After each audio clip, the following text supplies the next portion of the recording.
so excited to see what you all have achieved in the last few years.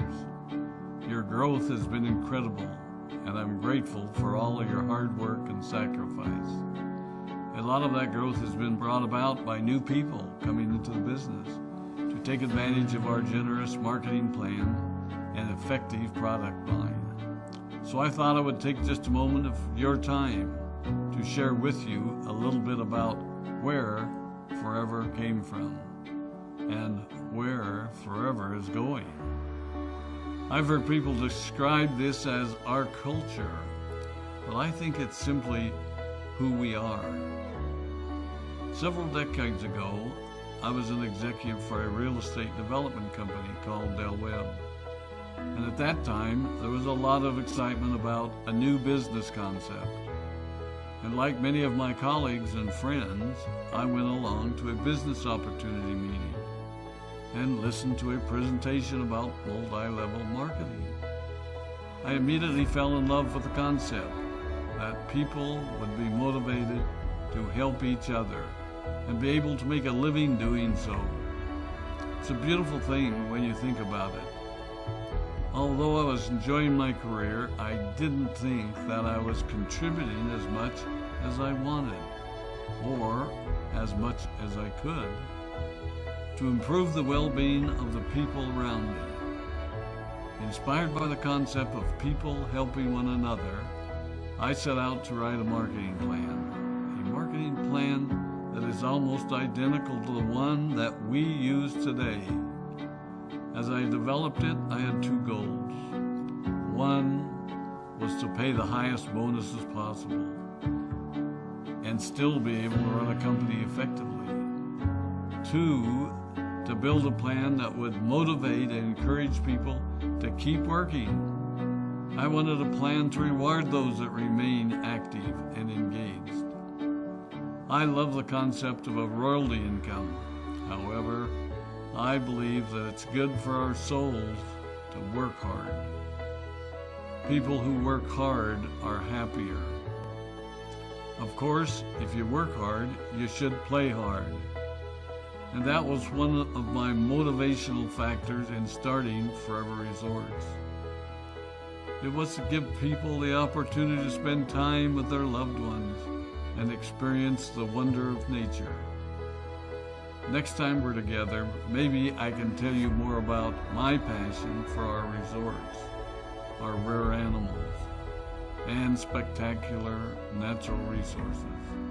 So, with the marketing plan prepared, I needed to find a product. And we searched around and looked at different opportunities. I was passionate about finding something that was effective, consumable, and that we knew would not be a fad. During my search, I met a group of doctors who had developed a method of stabilizing aloe vera. They convinced me of its efficacy, and we began testing the product, and were amazed by the results.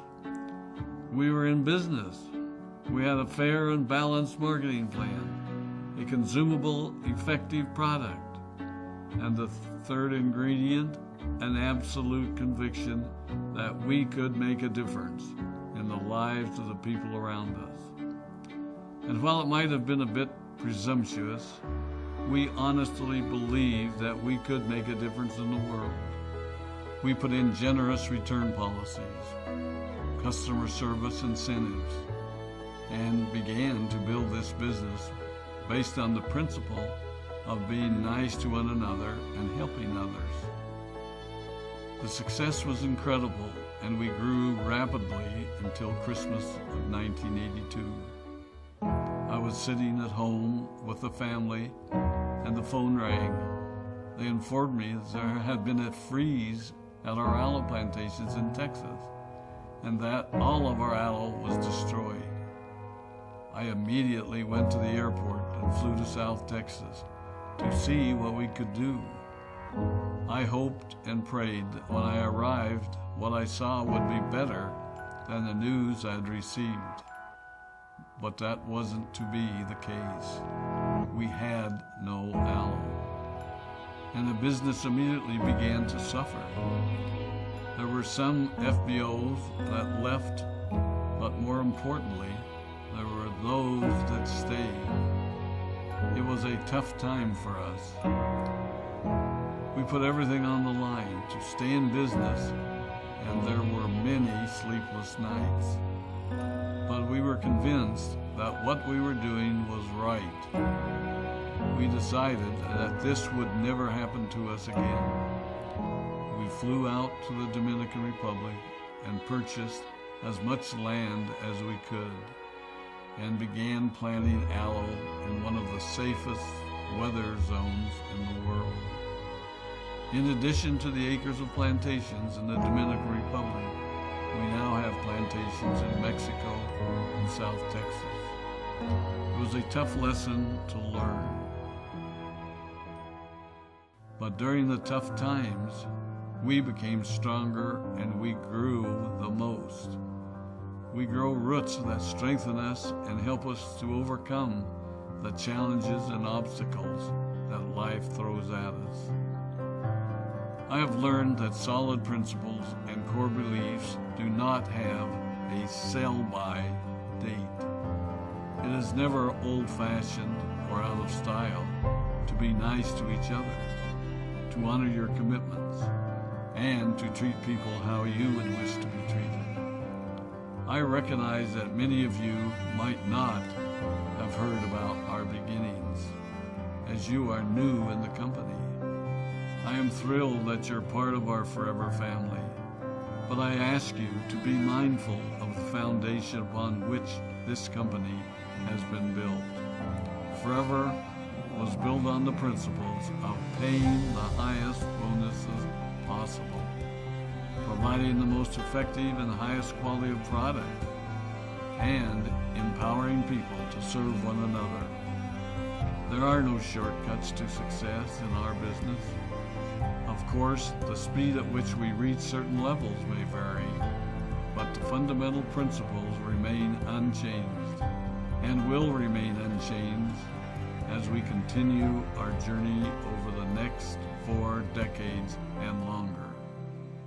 There will be times when a pathway will open up to you that will tempt you to take a shortcut, to buy a little more product than you may need, to make a purchase in someone else's name, or other ways in which we are tempted to give up what we want most for what we want now.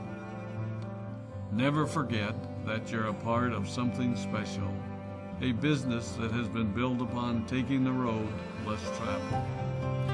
It may not be as fast and as shiny as you might want it to be, but take it from me, the road less traveled is more rich, more wonderful, more fulfilling, and more lasting than you can ever imagine. We love you, we appreciate you, we are proud of you. My name is Rex Maughan, and I